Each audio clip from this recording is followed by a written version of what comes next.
প্রথমে আমরা ফিনান্সিয়াল প্রোফাইলে ঢুকে যেগুলো অপশান আছে সবগুলো আমরা সিলেক্ট করব এবং পূরণ করব। তারপরে দেখেন ন্যাশনালিটি সব কিছু, অ্যাড্রেস আমরা সব কিছু দেওয়ার পরে কন্টিনিউয়ে ক্লিক করব। এবং এখানে একটা জিনিস কি যে আমাদের কোম্পানি লেখা আছে, কোম্পানি নামের জায়গাত আমরা আমাদের নিজের নামও দিতে পারি, সব কিছুই আমরা নিজেদের নামেই করে নিব। এখানে যে অপশানগুলো দেখতে পাচ্ছেন আমরা এখন সিলেক্ট করব। দেখেন এইটা হচ্ছে অনলাইন মার্কেটার রিয়েল, এইটা সিলেক্ট করব। তারপরে এই কোম্পানির জায়গায় আমাদের নিজস্ব নাম দিব, যে যার নাম ইউজ করবেন, এখানে সমস্যা নেই। তারপরে এখানে আমরা দিব হচ্ছে যে লং টার্ম ইনভেস্টিং, জি। তারপরে আমরা দিব হচ্ছে আইডেন্টি কার্ড দিয়ে কন্টিনিউ করব। কন্টিনিউ করার পরে এখানে আইডি কার্ড সাবমিট করতে হবে। আইডি কার্ড সাবমিট করার কি যে কেওয়াইসি করতে হবে, লাইভ কেওয়াইসি।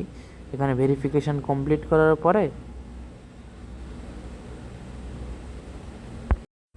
আমরা যেহেতু এখানে আইডি কার্ডের তথ্য দিচ্ছি এই জন্য ব্লার হয়েছিল। এখানে পিন নাম্বার সেট আপ করার পরে দেখেন 2 মিনিটের ভিতরে আমাদের ভেরিফিকেশান কমপ্লিট হয়েছে।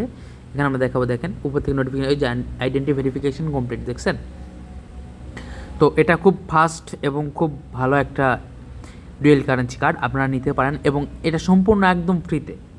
আমরা এখন কার্ড অ্যাপ্লাই করব। এখানে দেখেন টিক মার্ক উঠছে, আমাদের সব কিছু কমপ্লিট ভেরিফিকেশান। তো কার্ডের জন্য কি করব দেখেন, আমরা এই যে নিচে একদম হোম পেজে ক্লিক করলে এখানে হোম পেজের এখানে আসে অ্যাক্টিভেশন, এখানে অ্যাক্টিভেশনে ক্লিক করব। কার্ড অপশন থেকে ক্লিক করার পরে কি যে আমাদের সকল ডকুমেন্ট এবং সব কয়টা এগুলো অপশান টিকমার্ক করে প্রসেস টু কনফার্ম করব।